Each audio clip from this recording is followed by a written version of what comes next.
Good morning friends, welcome to my YouTube channel glorious legal way. रोज की तरह आज भी लीगल लिटरेचर पे डिस्कशन, और इस डिस्कशंस में आपके वकील मित्र नसीम अख्तर, झारखंड हाईकोर्ट राज्य। आज हम लोग रोज की डिस्कशन से हट के कॉर्पोरेट मैटर पे डिस्कशंस करेंगे। ये मैटर है amalgamation of company based on the supreme court judgement.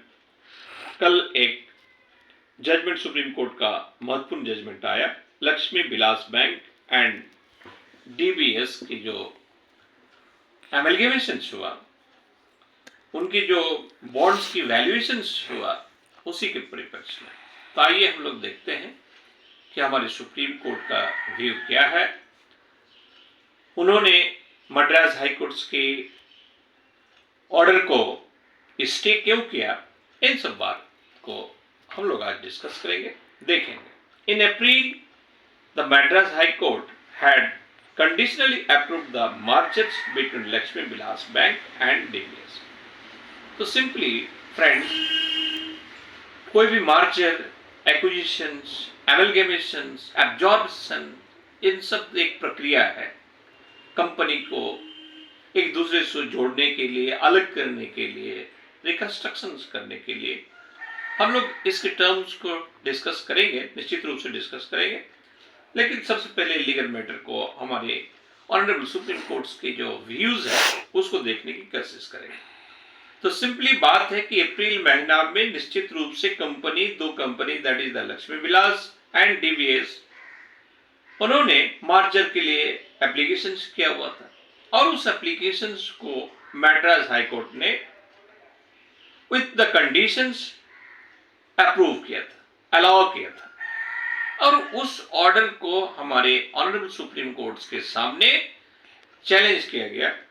और जब उस ऑर्डर को चैलेंज किया तो हमारे कल की जो जजमेंट है, honourable supreme court Madras high court के ऑर्डर को स्टे कर दिया। The court asked the RBI to reassess the valuations of the combined entity and reconsider the right of tier bonds।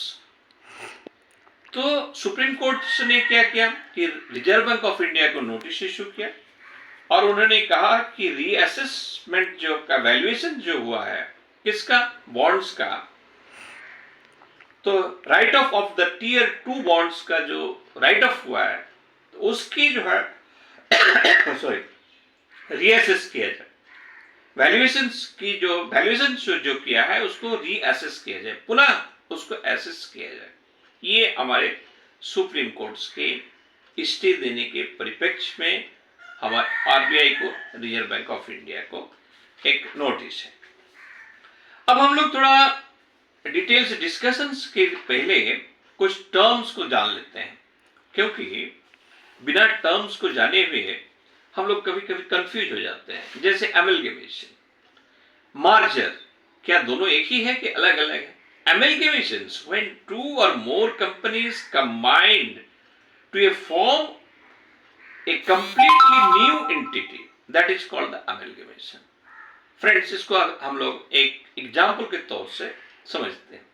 ABC limited, limited means the registered company, either it was the registered under Companies Act 1956 or registered under the Companies Act 2013 now, and another company BCD Limited। तो दोनों company अलग अलग company है, अलग अलग entity है। जब दो कंपनी को आपस में जोड़ देते हैं, दोनों कंपनी को जोड़ के एक नया कंपनी बना देते हैं। फॉर द एग्जाम्पल, एक नया नाम ABCD लिमिटेड। तो पहले जो कंपनी था ABC लिमिटेड, उसका एग्जिस्टेंस ही खत्म हो गया। BCD लिमिटेड जो था उसका भी एग्जिस्टेंस खत्म हो गया, एक नया एग्जिस्टेंस आया, तीसरा ABCD limited, that is called the amalgamation. ये प्रोसेस है amalgamation. Now question arise the regarding the merger. What is the merger? तो merger is a combination of two or more business entities for a form a single joint entity. तो ठीक उसी तरह, इसीलिए हम लोग कभी कभी कंफ्यूज हो जाते हैं. फॉर द एग्जाम्पल, आपका steel Authority of India limited है, उसको एक सेक्शन है, एक डिवीजन है फॉस्ट्रोक डिवीजन या एसी डिवीजन या आपका क्यूपुला डिवीजन. अब कंपनी ने डिसाइड किया कि, और हमने जो चूंकि बिजनेस एंटिटी होने के नाते प्रॉफिट यानी कॉस्ट सेंटर एंटिटी के रूप में हर एक एंटिटी को अलग अलग आइडेंटिफाई कर रहे हैं कि हर एक डिवीजन जो है कितना कमाया, कितना दिया, इसको हम एनालाइज करते हैं. लेकिन लार्जर स्केल में कंपनी डिसाइड किया कि ये तीनों डिवीजन को एक साथ कर दिया जाए और एक ही डिवीजन बनाया जाए, एक किया जाए.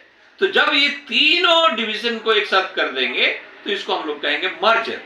तो फ्रेंड्स, यहां पे कोई डिवीजन का जो है आपका विलय हुआ, न कि कंपनी का. कंपनी एक ही है जो पहले था, that is SAIL Steel Authority of India Limited. लेकिन उनके अलग अलग तीन डिवीजन को जब हम एक साथ जोड़ दिए तो उसको हम लोग कहते हैं मर्जर. तो अब हम ये दो टर्म्स को बढ़िया से समझ लिए.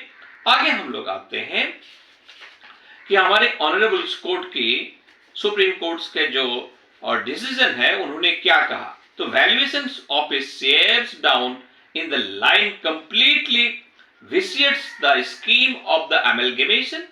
If the High Court order is upheld, investors' confidence in the regulatory mechanisms would be second. We are in a completely different economy. Court must be very, very careful in interfering the such matters. तो friends, हमारे supreme court का एक एकदम clear view है कि ऐसे matter जो valuations की, बॉन्ड की वैल्यूएशंस की बात है, तो यहां बहुत सारे इन्वेस्टर्स के हित जो है जुड़ा हुआ है. अलग अलग कंपनी में अलग अलग इन्वेस्टर्स है. अब मान लिया जाए किसी कंपनी का बॉन्ड्स की वैल्यूएशंस 5000 है और दूसरी कंपनी के 2000 है. अब दोनों को जब मर्जर कर दिया गया और वैल्यूएशन हो गया 300 या व्हाटएवर माइट बी 200, तो डेफिनेटली जिसका वैल्यूएशन से ज्यादा था उनका अगर डाउन होके कम हो गया तो उस इन्वेस्टर का ह्यूज लॉस हो जाएगा. तो इन्वेस्टर्स के बेनिफिट को ध्यान में रखते हुए हमारे सुप्रीम कोर्ट ने ये ऑर्डर दिया कि we are in a completely different economy. Court must be very, very careful in interfering with such matters. So friends, this process is a distinct from the merger in which neither company that is involved survives as a legal entity and completely new brand or legal entity is formed. तो हम लोग देखें कि merger ये simple merger नहीं है, ये amalgamation है. क्योंकि दोनों कंपनी का एंटिटी अलग अलग था और दोनों कंपनी के एग्जिस्टेंस खत्म होके एक नया कंपनी बन जाता है. और नया कंपनी बनने की वजह से उनकी जो बॉन्ड है, उनकी जो शेयर्स है, इक्विटी शेयर्स है, उनकी वैल्यूएशन जो है एक अलग असेसमेंट करने के बाद एक अलग जगह पे खड़ा होता है. तो honourable supreme court has stayed the Madras high court decision that approved the merger of Lakshmi Vilas Bank with DBS India. The apex court has directed the Reserve Bank of India (RBI) to respond to a petitions filed by investors opposing the right of Tier 2 bonds issued by Lakshmi Vilas Bank. तो friends, आज था हम लोग का ये discussion. Hope so कि आपको discussions पसंद आया होगा, आपको समझ में आया होगा. अगर आपके अंदर आपके मन में कोई क्वेरीज है तो आप डायरेक्टली हमें कांटेक्ट कर सकते हैं.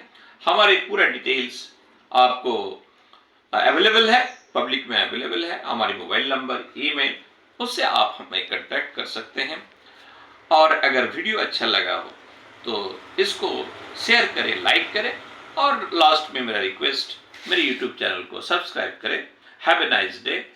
फिर मिलते हैं अगला वीडियो में. किसी नए टॉपिक्स के साथ। जय हिंद।